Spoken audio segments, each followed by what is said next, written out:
Hey, how's it going out there today, everybody? Hope everybody's having a great day. It's weekly recap time. Thanks for joining me for the weekly recap. For my new people here, I do one of these for every week I'm on the road, and I don't skip weeks. It's good weeks, it's bad weeks, it's all weeks. I don't do this to brag. I don't do this to do anything other than to help people understand the numbers of being an owner-operator. I am leased to an 80-20 split carrier.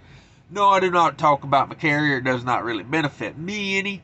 So I suggest you do your homework. Find yourself a good percentage-based carrier that pays you when you're supposed to be paid and pays you how much you're supposed to be paid. And that's pretty much, I think you'll do pretty good if you just follow those rules. Let's see, what else? I talk about the loads I did. I mostly pull refrigerated freight. If I'm not pulling a reefer load, I'll let you know it's not a reefer load. But just assume if I don't tell you a temperature, it's a reefer load. Let's see what else. So I base my situation out of Minnesota because that's where I live. I like to run from Minnesota out and back. I like it one trip out, one trip back. Sometimes I split them. This week I split them. Just the way the cookie crumbles sometimes, right? So with that all being said, let's break down the week. And we kick it off. I actually did not go home the week before this. So I start my week in Iowa. I stayed out for the weekend. I could have grabbed me a load out of Iowa back to Minnesota, been home like Monday, Tuesday. I said, you know what? Freight's paying pretty good out of Iowa, so let's keep the ball rolling. And found a really good load out of Iowa down to Alabama. One pick in Iowa, two drops in Alabama, 15,000 pound load, negative 10 degrees, 1 mile of deadhead. That's one of the main reasons I decided to stay out. They called me and said, hey, we found a load that is literally right down the road from where you're dropping off. You want us to grab it? And that load, 1 mile empty, 1868 on the loaded miles for a total of 1,069 miles. That load paid $5,500, so $5 a mile with 1 mile of deadhead. I'm like, yeah, I probably should take that, right? Ended up being a really easy load, knocked it out. And then the trip back is where the real work started, I guess I should say. The test of my patience, I used to tell my nephew, patience is a virtue, and if you test mine, I'm going to hurt you. But they definitely tested my patience on these loads back. So from Alabama, there was really no good loads out of Alabama coming all the way back to Minnesota. So they said, hey, you want to go back straight, basically back where you just came from? Up to Nebraska, like, the like Omaha part of Nebraska, like right there by Iowa. So basically you want to retrace your steps. And I said, yeah, I could do that. So I had 200 miles of empty move over to pick up out of Mississippi. So delivered in Alabama, 201 miles over to Mississippi to pick up a load. That was 200, basically 200. It was 201 empty miles, 988 on the loaded, for a total of 1189 on that one. That load paid $3,400. That was a fresh chicken load. I broke a vow never to load fresh chicken again. And I'm going to tell you, the boys in Mississippi, they made me remember why I hate loading fresh chicken.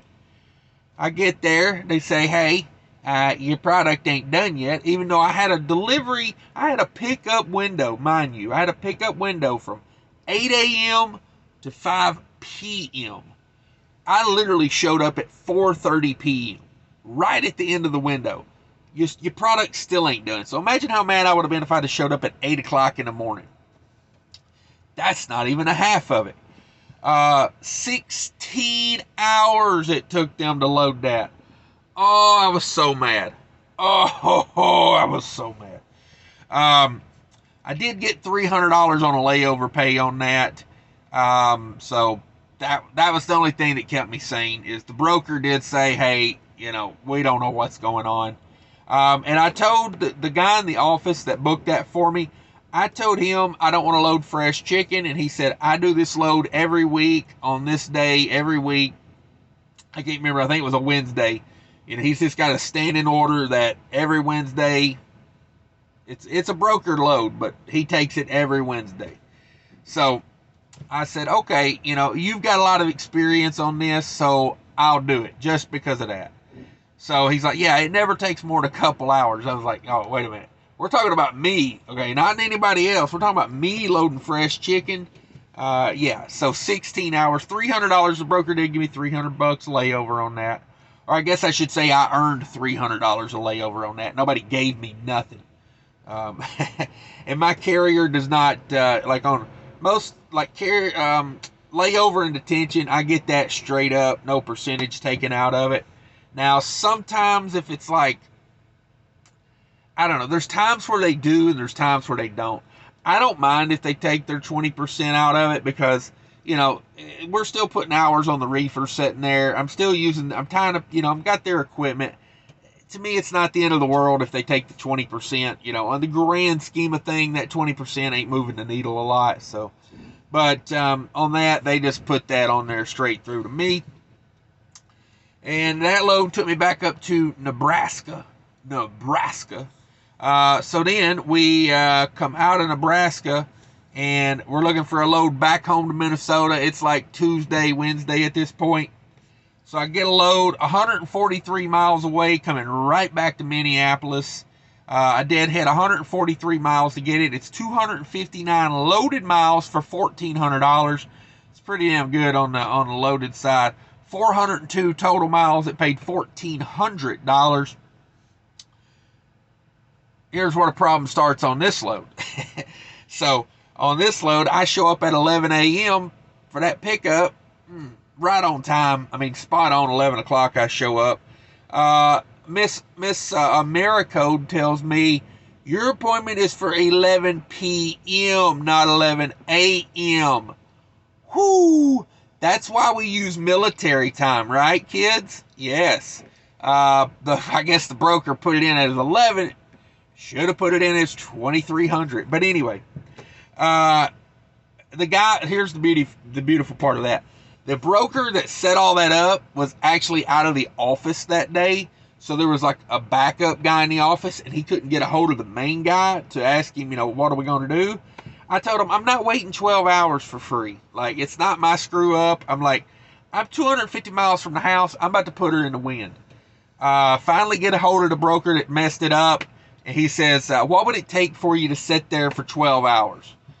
So I get up my calculator, I say about $500.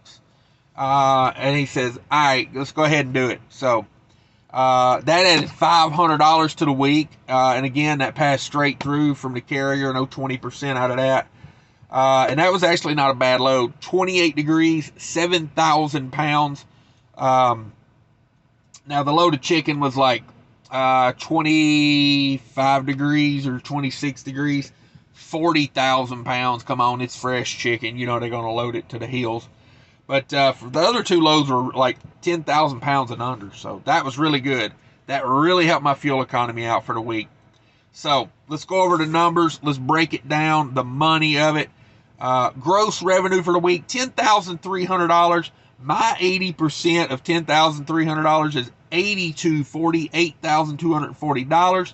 We're going to add that $800 from the layover pays, $300 and $500 on layovers. That makes my part of it $9,040. I did 2,660 all miles. Every mile the truck turned that week was 2,660. 345 of that was empty, which makes 15% deadhead. Kind of high on the deadhead, but I don't care. As long as I'm making good money, I don't care. $3.80. Oh yeah, $23.15 on the loaded miles. That's $3.87 a mile for every mile the truck turned. My 80% every mile was $3.10. Loaded mile was $4.45 a loaded mile. So there it is. Now let's go over the variable cost here. Now I break down the variable cost. When I get to the end, I'll say, this is what I have left to do, what I have to do with. And that's where you're going to add in your insurance, truck payment, and all that. You know, I just paid off my Betty White, my beautiful Betty White.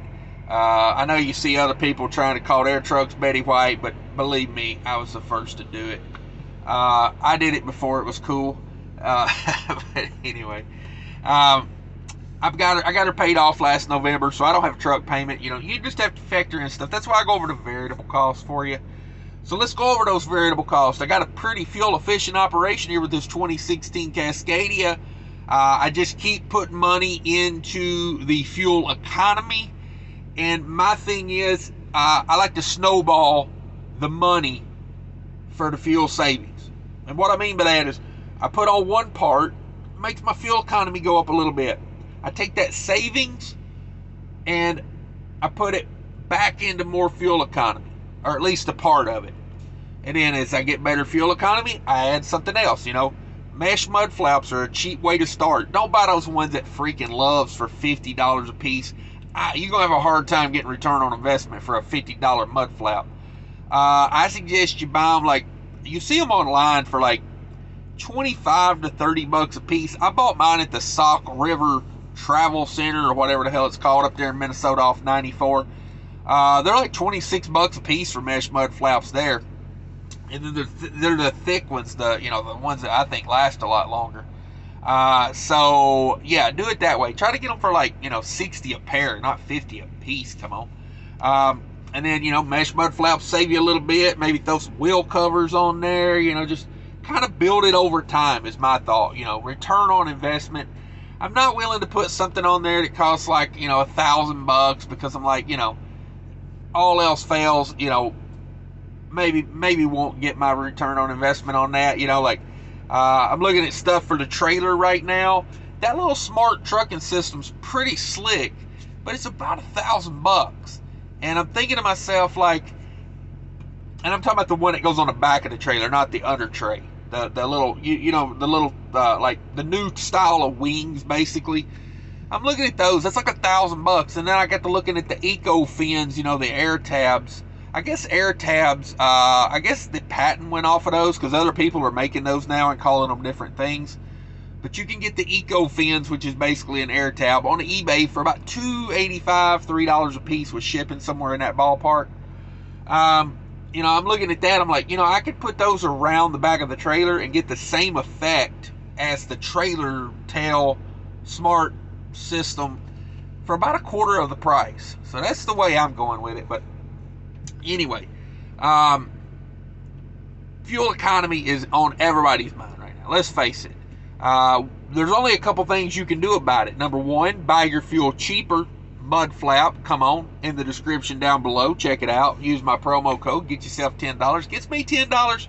That's about all I got to say about it. It's that good. You start looking at them fuel prices on Mudflap, and you be like, yeah, no fees. You mean comdata and EFS ain't in my pocket every time I go to fuel? Whew, I like that. Not to mention the cash back if you sign up with a good credit card. Come on. But anyway, I have to change the name of my channel to Cash Back is King. Come on, right? So anyway, do that. Sign up with Mudflap. Enjoy some discounts. I spent $908 on fuel this week. Whoo, running down south where it was warm, not in a big hurry, with a 15,000 pound load on the back. Come on, going down to Alabama. I set the cruise at about 65 on that one and just let her eat. Whew, dang, man, going to Alabama, I was well into the 8s on that one. Well into the 8s on the miles per gallon on that one. The chicken load, I don't want to talk about that one so much. I was probably like 7.2, 7.3 on that one. Because that chicken load, here's the beautiful thing about the chicken load. They made me wait 16 hours to load the dang thing. And that's from the end of my delivery window. Not the beginning of the delivery window. That's from the end of the delivery window. So it was like noon the next day before I even got loaded. And then I drive up the road 200 or 300 miles. I go to bed. you know, because I've been at a chicken plant all damn night and day.